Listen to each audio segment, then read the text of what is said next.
Inside the Magic, show number 472 for April 20th, 2014.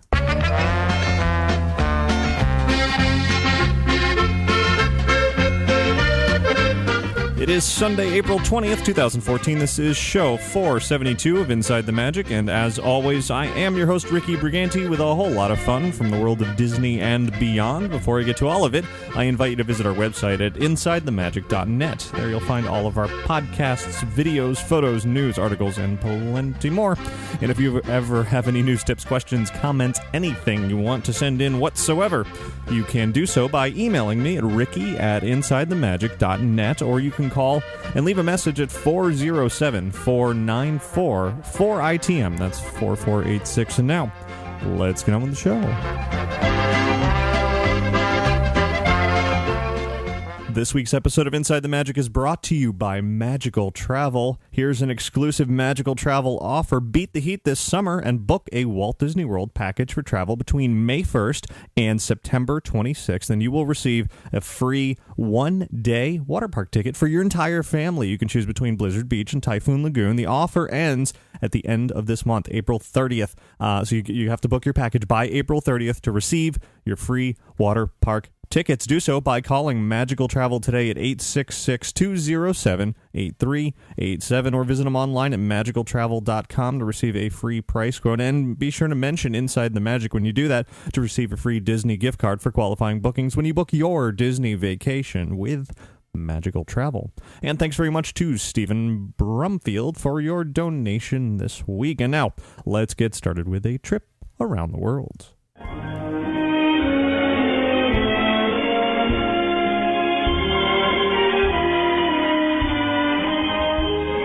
Well, happy Easter, everybody. It's Easter Sunday. Hopefully everybody had a wonderful day. And I certainly had a fun day. A lot of bunnies, a lot of rabbits involved. What is this? Some kind of a secret room? Roger, is that you? No, this is a podcast, not a secret room. Oh, I get it. A speakeasy, a gym mill, a hooch parlor. No. It's not any of those things. It's a podcast. Please, what? You know what, Roger? I'm trying to do a show here. Can you just kind of go away? Okie dokie. No. Seriously, I still see you. Can you go? Whatever you say. Yeah, you're still there. Out. Yes, ma'am. Ma'am, who are you talking? You know what? Just get out of here. I see working for a tune has rubbed off on you. Judge Doom, no, I'm not working for Tunes. What are you talking about? I'm not bad. I'm just drawn that way. Indeed, Jessica, I didn't see you there. What are you all doing in here? Everybody out. I'm trying to do a show here. You've been hanging around rabbits too long. You are absolutely right there, Eddie. You know what? Let's just move on. Yes, happy Easter, everybody. Bunnies, rabbits, all that sort of thing. So I was at the Magic Kingdom today. Lots of Easter fun going on there. But that's not the reason why I was there, although that was entertaining. The reason I was there was to see the debut of Anna and Elsa from Frozen at Princess Fairy Tale Hall, moving over from Norway at Epcot, where the lines have been tremendously long since they've been, since Frozen came out. 3-4 hour lines to meet these characters at Epcot. Well, now they've moved over to Princess Fairy Tale Hall, where you can wait in 3 and 4 hour lines at the Magic Kingdom instead of at Epcot, because that's exactly how long the lines were today. From pretty much the moment the park opened, the line was like 3 hours long instantly, and then it got to 4 hours a little bit later. But the big difference at Magic Kingdom is that there they do offer Fast Pass Plus access for this meet and greet, which was not available over at Epcot. And well, I did utilize that. I had booked it 30 days ago when it first became available. That's pretty much what you have to do to have any chance of meeting Anna and Elsa, because the Fast Passes just disappear, and now that you can make advanced reservations, they disappear very, very quickly. They do hold some for day of, but if you book them in advance, of course, that's a good thing. And you know what? Let's go over there and hear my brief conversation with this Frozen duo. Come on in. How are you doing? Good, how are you? I've been waiting a very long time to see you. Oh, we've been waiting longer to see you. Well, it's fantastic. How are you liking your new place here? Oh, it's really cool. There's a lot of our cast on there. There's portraits on the back wall. We don't have many people in them to talk to, but my portraits don't talk back anyway. They're great listeners. Have you been posing with the portraits? Oh, of course, but not so much anymore. I like to pose with my sister now. Of course. There's a little chilly weather out here today. Were you responsible for that? Me too. You know, sometimes it's just natural. Great. Shall we take a photo? Oh, of course. And we did indeed take a photo. Everybody was very excited to see the popular pair of characters from Frozen at the Magic Kingdom. Now, that all said, the end result of today was fantastic. However, things were not perfect. When I had, as I said, I had booked my FastPass reservation 30 days ago, which is the maximum amount of time out that you can book it as an annual pass holder. As a hotel guest, if you have a hotel reservation, you can actually book it 60 days out. But for annual pass holders, it's 30 days. So I was there right at midnight, and I know I'd mentioned this on the show a month ago, that I made my reservation for this morning for Anna and Elsa. I was very excited that I got it. It was pretty easy, actually. I was surprised to see how easy it was to land that FastPass booking. So I did that, checked it last night just to make sure that it was fine and everything was still there. Indeed, it was. So then I get up early today, which I, don't normally do on a weekend, certainly, especially not on a holiday like today, Easter Sunday. But, I was like, okay, I'm going to get up early, get there first thing in the morning. My FastPass reservation was for 10:10 a.m. I got there about 9:30, waited a little bit extra, took some photos, this, that, and the other. Walked over right at 10:10, maybe 10:11, and tapped my annual pass up to the little Mickey head, and instead of glowing green, it glowed blue, which means, there's a problem. So now the following is, I could talk for a very long time over what transpired next. I will keep it short here by simply saying things did not go well.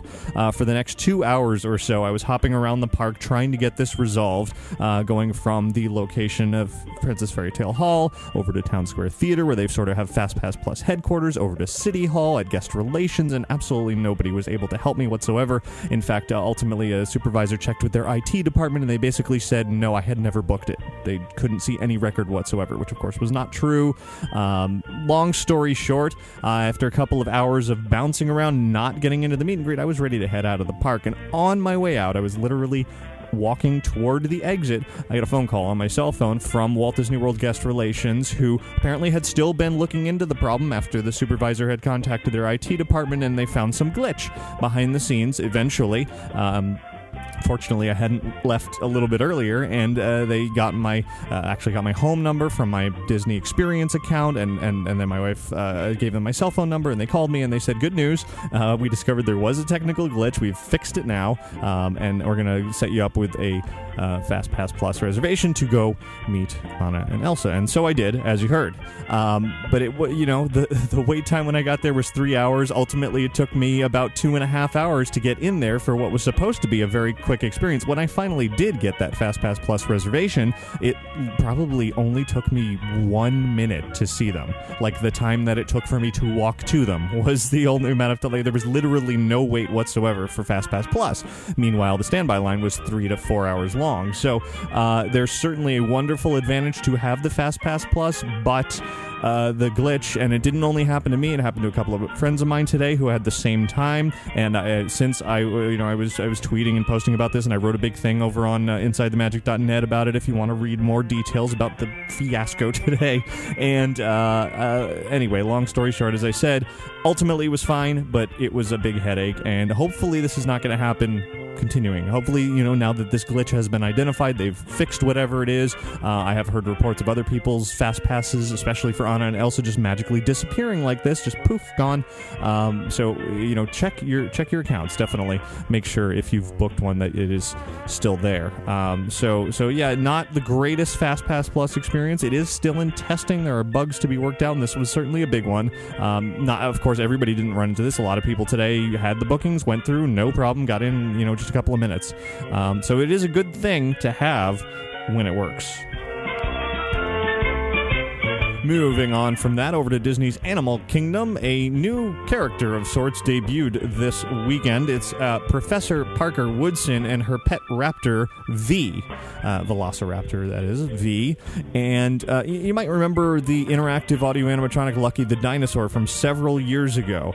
He roamed through the streets of Animal Kingdom for a while, then they shipped him out to California to be at Disney California Adventure, and then he was at the D23 Expo at one point, and then anyway, I don't even know where he is now, probably back at Imagineering. This is not that.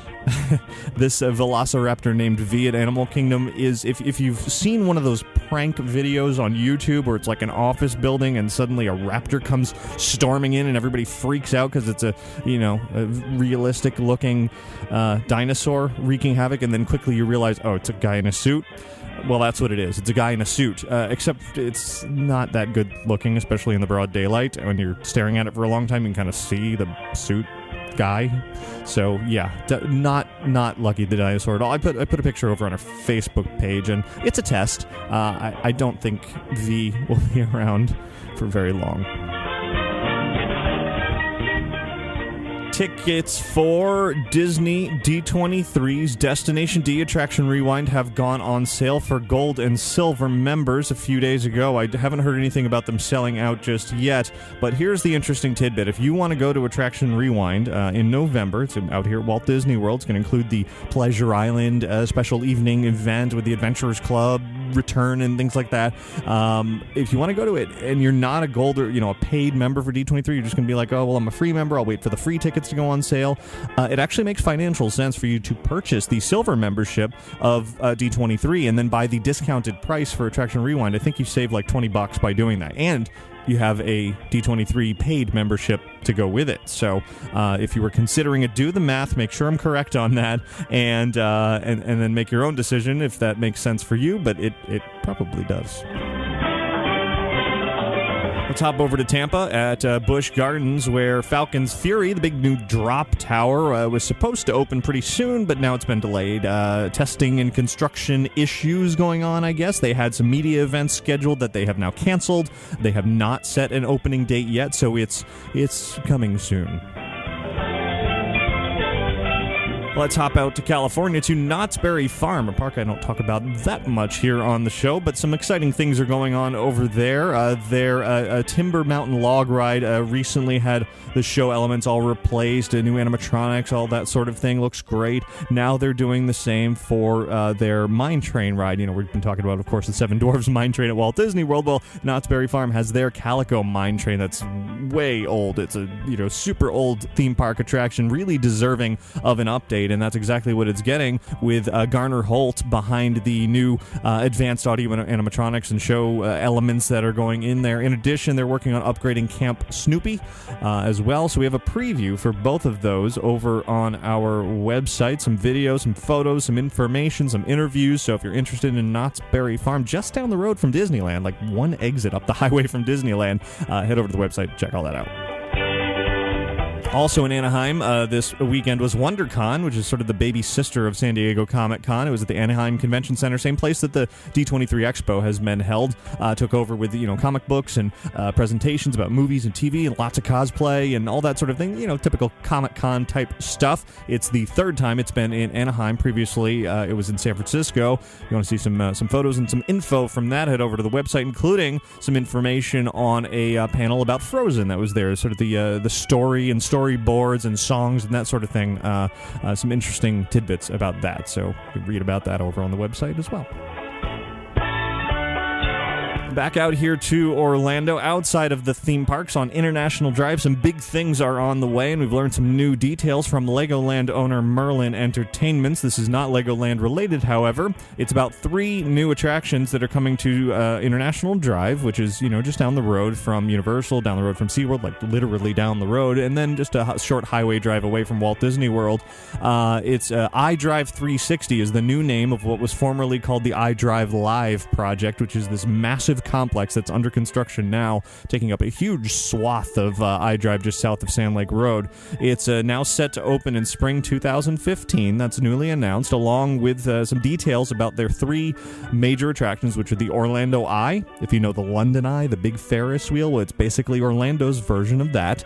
Madame Tussauds Wax Museum is going to be here, the first time it's coming here, and a sea life aquarium with this big walk-through water tunnel and things like that. Anyway, you can see concept art for these these things over on our website and some more information as well. Sometime this summer, I think I'm going to have a chance to preview some of all that. Of course, it's not opening till next year, so that'll be fun to continue to watch and have some new big, and I literally mean big, attractions coming to the area. Speaking of attractions coming, but definitely not to Orlando, we're going to hop overseas to Disneyland Paris, where the Ratatouille ride has an opening date set. It is July 10th of this year, so just a couple of months away, a few months away. It's at the Walt Disney Studios Park in Paris. The English title of this ride is Ratatouille the Adventure. I'm not even going to go there with the French version. I bring it up because not only has that opening date set, but a first look inside the ride has been offered by Disney. I have a video and some stills over on our website where you can see these incredible rooms that will seem very familiar from Ratatouille. A larger-than-life kitchen with cuisine like a giant ham and big cheese and you know, I know that we've done sort of the shrunken down to the size of blank thing before in the world of Disney, but this is on a massive scale. When you see the size of the workers, the construction workers, versus the size of these scenes and these items, I've never seen cheese this big in my entire life. So it looks pretty fun. You can also see just a glimpse of one of the trackless rat ride vehicles that will be making its way through this attraction. It looks like it's going to be a whole lot of fun. I will definitely have to get out there at some point. I've never been to Paris before, but this looks great. Continuing overseas, jumping over to Shanghai Disneyland, a lot of new information has come out about Enchanted Storybook Castle, which is the biggest ever theme park castle that Disney has ever developed.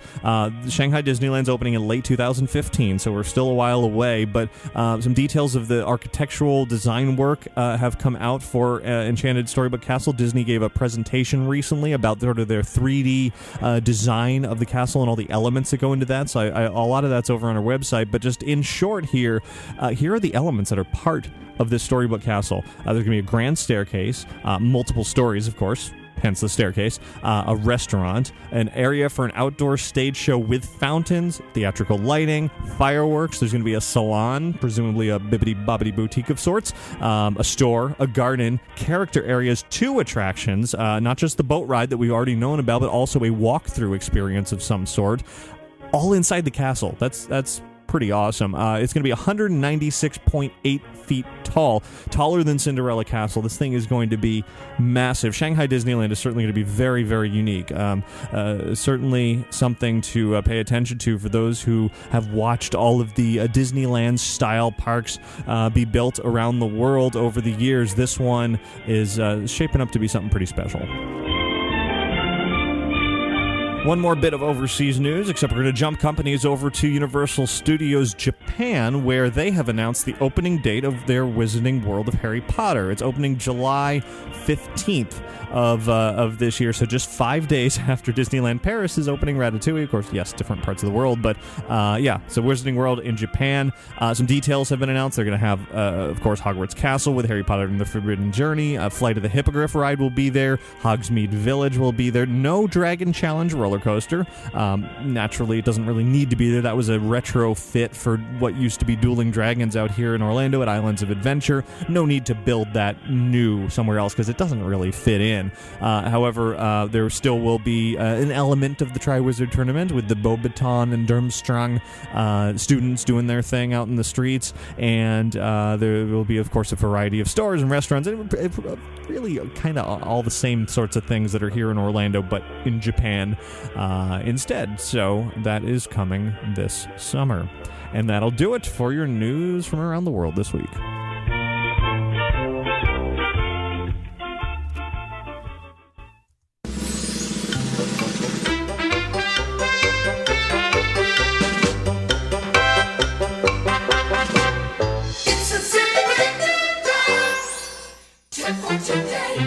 And and this week's tip comes out of my experiences this morning with FastPass Plus. What did I learn about my FastPass Plus reservation simply disappearing from my account today, and how can we prevent that? Well, it was a glitch. It was something that nobody could have predicted, and hopefully won't happen again. You know, Disney's, as I said, IT team is working on it, something that hopefully they'll correct for the future.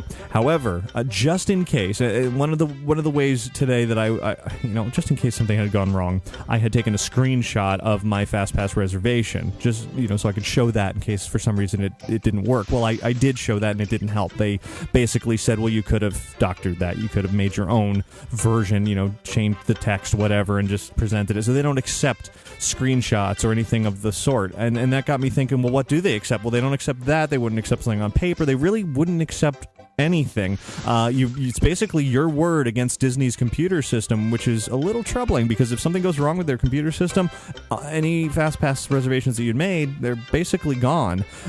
So unfortunately, you don't really have any leg to stand on. All you can really do is just keep checking. This is my tip. Keep checking your reservations during this testing period, because clearly things can go wrong and FastPasses can just poof, disappear.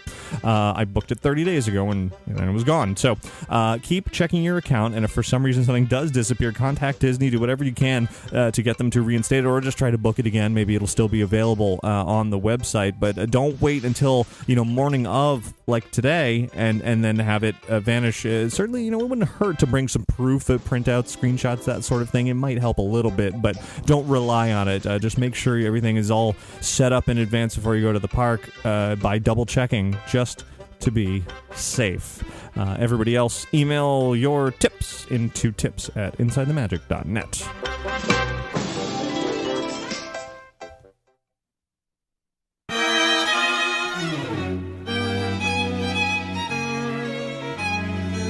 Last week on the show, we were talking It's a Small World 50th anniversary. Of course, It's a Small World, a Sherman Brothers tune. Well, here's something else that's related to the Sherman Brothers, none other than Mary Poppins, a popular topic lately in the world of Disney. Well, the 2014 TCM Classic Film Festival was held in Los Angeles last weekend, and I was not there, but Jeremiah Dawes was. Sent him to cover the special screening of Mary Poppins at the El Capitan Theater. Not only did he have a chance to watch the film, which is always a pleasant experience, but he also saw some special guests. TCM's on-screen host, Robert Osborne, was there to introduce the film, and then afterward, songwriter and Disney legend Richard Sherman came out for a brief interview to discuss his role on, working with Mary Poppins. Of course, we've seen a lot of his role. If you saw Saving Mr. Banks, some of that was fictionalized, some of it was truth. It was sort of, in that based on a true story realm of Hollywood. Well, Richard Sherman was there, and Jeremiah captured that for me to share right now. So let's head on over to the El Capitan Theater in Hollywood just after a screening of Mary Poppins to hear what Richard Sherman had to say about his work on that famous film.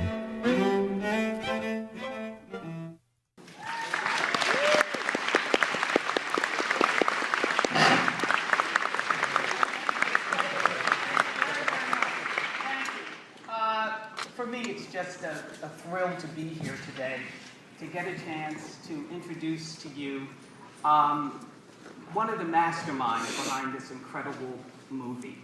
He is the composer of the music you heard in this film that won 2 Oscars for music, for the score, Best Song of the Year, 1964, Chim Chim Cheree. He and his older brother, Robert, also worked on a number of other movies. We'd just be amazed at the credits that he has. Going back to The Parent Trap in 1961, he also did The Aristocats. He did The Jungle Book. He did later Charlotte's Web. He did The Adventures of Tom Sawyer. Also Little Nemo. I mean, the credits go on and on. 2 Oscars, I think about 9 Oscar nominations, Grammys, various Grammy nominations as well. All of these things, and I think you all would agree with me, as we see this movie today, it's lost none of its charm, none of its vitality, and the music still enchants us. We still want to hum it. And so it is with great excitement and a real thrill that I introduce to you this incredible talent, one of the best to ever work in American motion pictures. Would you please welcome Richard Stern.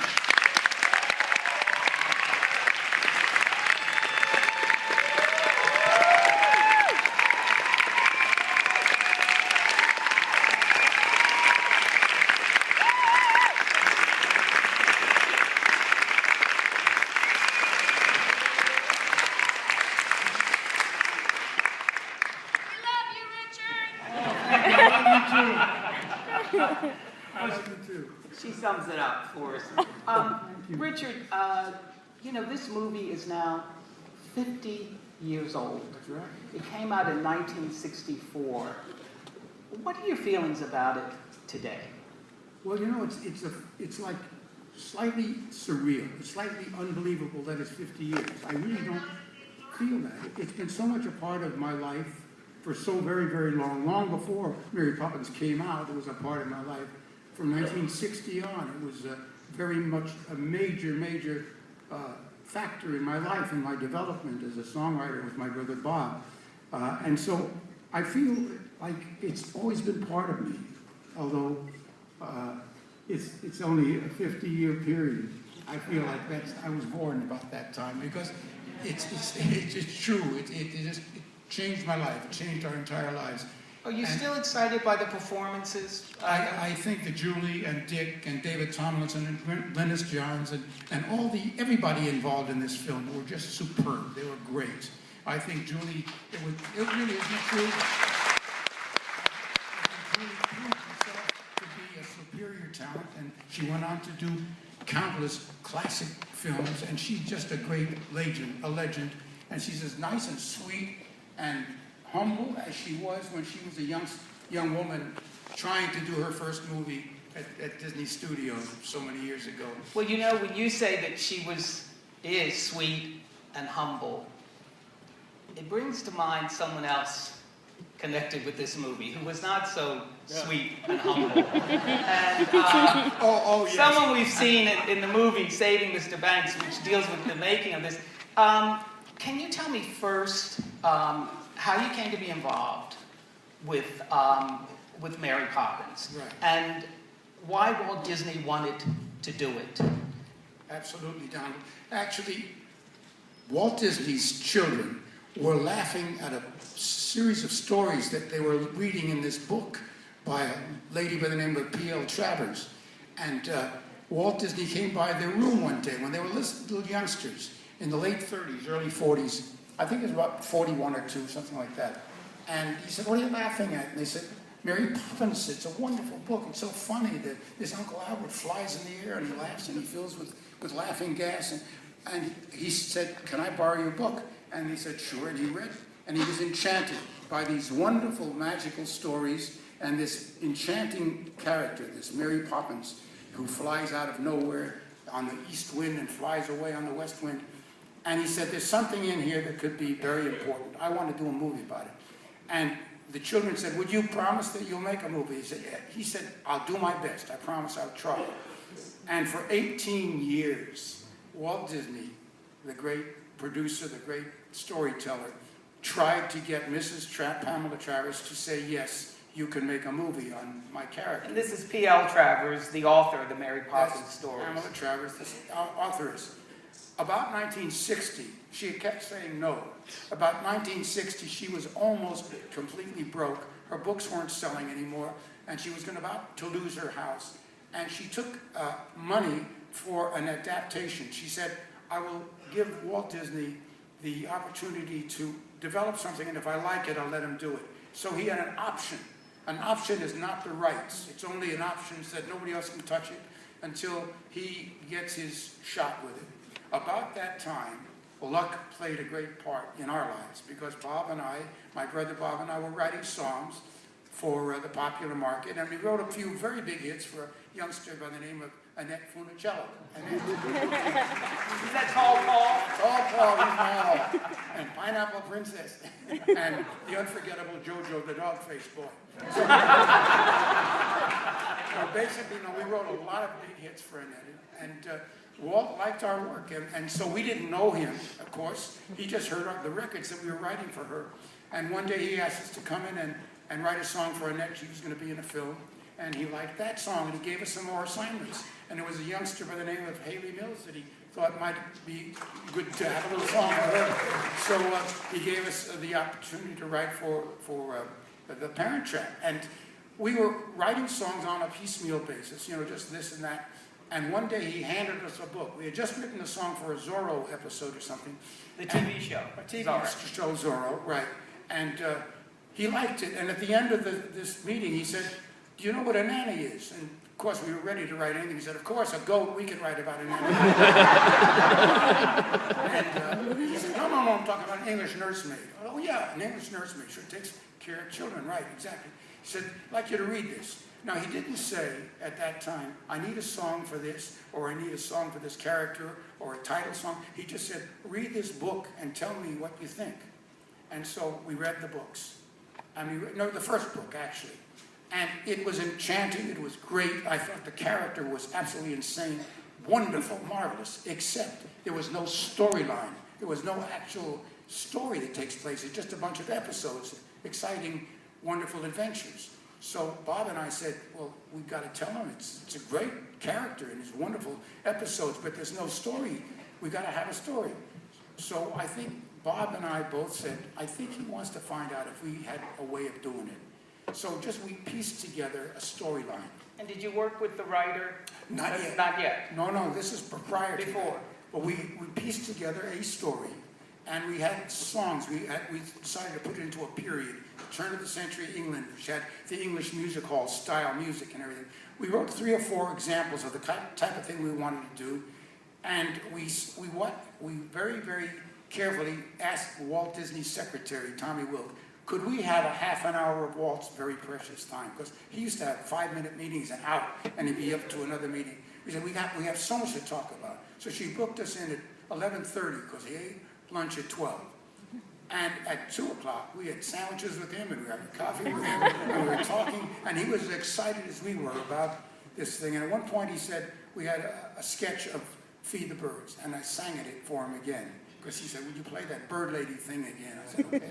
So I played it for him. He said, that's the whole story in a nutshell, isn't it? So that's right. Well, see, the thing is, she teaches the father, who's paying no attention to the kids, that they have to be careful with the kids. They have to give them love. You can't just provide food, clothing, and shelter. You've got to give them that extra dimension, love. And that's what it's all about. You have to care. So, Richard, in creating this story for a film, which is quite different from her books. Yes. What happens when she shows up? Because okay. she's got to really approve. Well, yes, that's the whole thing. I mean, she had a great contract. Mind you, we did not know, we didn't even know it was a woman. We thought P.O. Travers was a man. And he was dead, like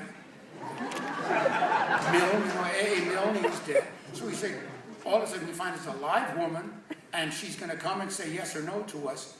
Wow, we were very we were excited because Walt Disney, the great storyteller, loved our story. And we had been working, because of Walt putting us under contract, with a wonderful story man named Don DeGrady. And Don and Bob and I had completed a real good storyline, not the script, but a storyline.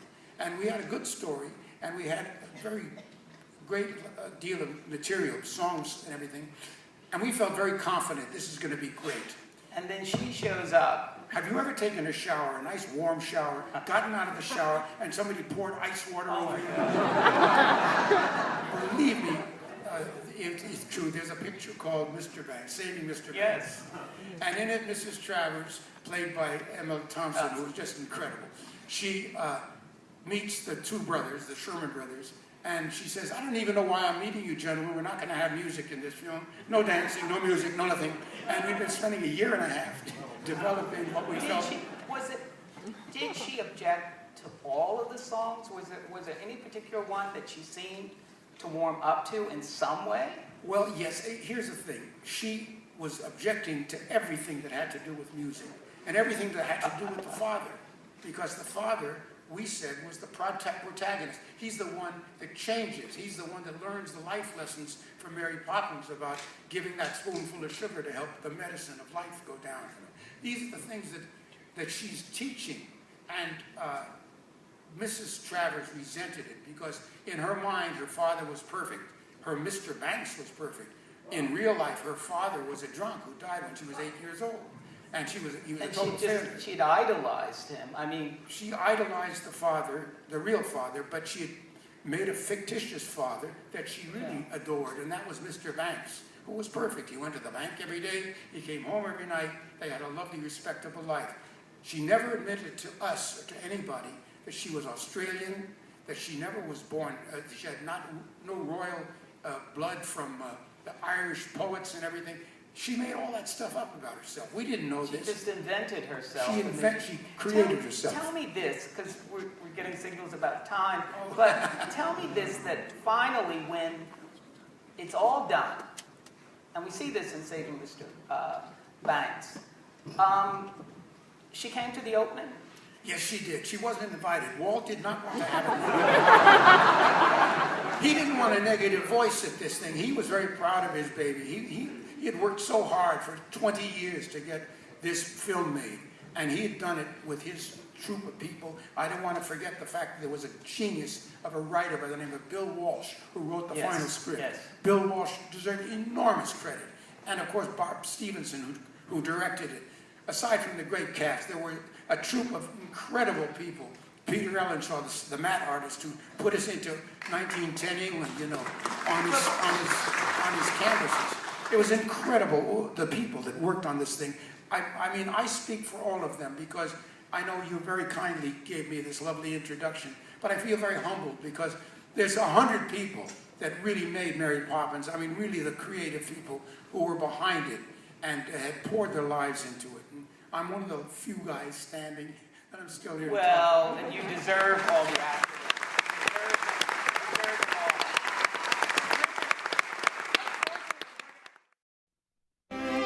Always a treat to hear from Richard Sherman anytime he makes his way around a Disney event, which is pretty frequently lately, but it's always entertaining. If you want to read more about the TCM Classic Film Festival, particularly the Mary Poppins screening, as well as see hear some of the music played on the famous organ at the El Capitan, some Disney music, some Poppins music, head over to InsideTheMagic.net and check our YouTube channel.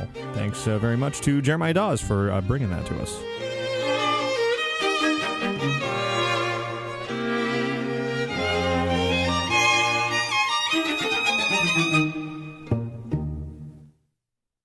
Now, as I mentioned last week, we were talking about the 50th anniversary of It's a Small World, of course, relative to the 1964 and 65 New York World's Fair, where it first debuted. Now, at the time, Disneyland and the rest of the parks around the world were celebrating sort of the, not the public debut,